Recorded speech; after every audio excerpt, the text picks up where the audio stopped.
Hello viewers, अस्सलाम वालेकुम। उर्दू आसान चैनल पर आपको खुश आमदीद कहती हूँ और उम्मीद करती हूँ कि आप सब खैरियत से होंगे।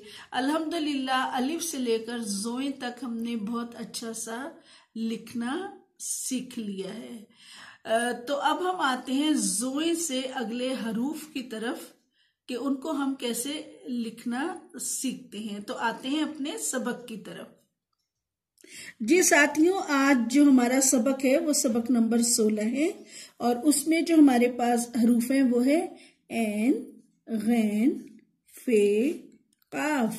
ये इनकी छोटी अशकाल है, ऐन, गैन, फे, काफ। अब हम देखते हैं कि हम ऐन को कैसे लिख सकते हैं। ऐन को हम लिखते हैं इस तरह से, एक छोटा ऐसे सर्कल डाला और उसके बाद इस सेमी सर्कल के बाद हम इसको ऐसे कर लेते हैं। ये एन और ये एन की छोटी शक्ल एन। जैसे हमने एन लिखा ऐसे ही हम गैन लिखेंगे, बस सिर्फ गैन के ऊपर हमने एक नुक्ता लगाना है। जब हम एक नुक्ता डालेंगे तो हमारे पास गैन बन जाएगा। एन, गैन। फे लिखना आसान है क्योंकि आप बे लिख चुके हैं। ये कुछ कुछ बे से ही मिलता जुलता है, सिर्फ यहाँ पर एक थोड़ा सा हमने इसको ऐसे करना है और उसके बाद हम इसको ऐसे लेकर आएंगे। फे, ये फे की छोटी शक्ल है। काफ, काफ भी कुछ आसान है क्योंकि आप सीन लिखना सीख चुके हैं। काफ, इसके ऊपर दो नुक्ते हैं। काफ, ये हरूफ तहज्जी को उनकी छोटी अशकाल के साथ मिलाना है। जैसे ऐन है, ऐन को हम इसकी छोटी शक्ल के साथ मिलाएंगे।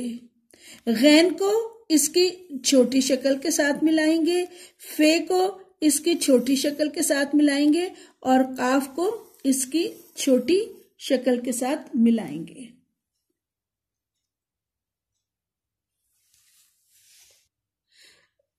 जी साथियों, हम लोग सैंड ट्रे से, स्टेंसिल से और लीव्स की मदद से बहुत सारे हरूफ तहज्जी बना चुके हैं, लेकिन आज ऐन, गैन, फे, काफ मैंने पेपर सैंड के साथ बनाया है। ये मेरे हाथ में पेपर सैंड है। इंशाल्लाह मैं नेक्स्ट आपको पेपर सैंड बनाना बता दूंगी। ये पेपर सैंड है, इससे मैंने ये तमाम हरूफ तहज्जी बनाए हैं। तो इसको हम इस तरीके से ये रोल करके ऐसे इस तरीके से हम बनाकर ये इस तरीके से हम इन्हें शेप देंगे और फिर ये जो है मेरे पास लोशन है। जो भी चीज आप लगाना चाहें अपने ट्रे पर, जिस पे भी आप करें, तो ये इसको आप यहाँ पर ये करके और ये आप इसको ऐसे शेप दे सकती हैं। जैसे ये इसे ऐसे यूं करके शेप दिया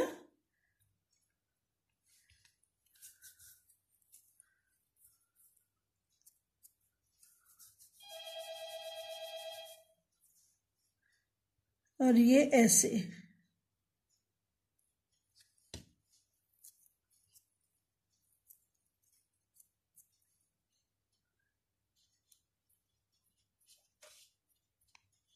एन, गैन और ये इसमें से आप एक डॉट बनाएंगे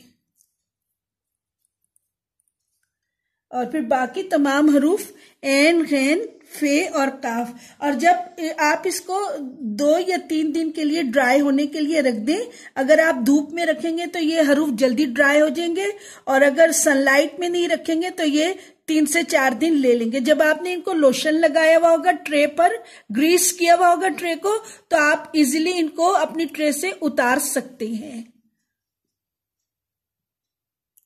मैं उम्मीद करती हूँ कि आपको आज की वीडियो पसंद आई होगी। अगर आपको पसंद आई है तो लाइक जरूर कीजिएगा, सब्सक्राइब कीजिएगा, शेयर कीजिएगा और आप भी प्रैक्टिस कीजिएगा। मिलते हैं अगली वीडियो पर, तब तक के लिए अल्लाह हाफिज।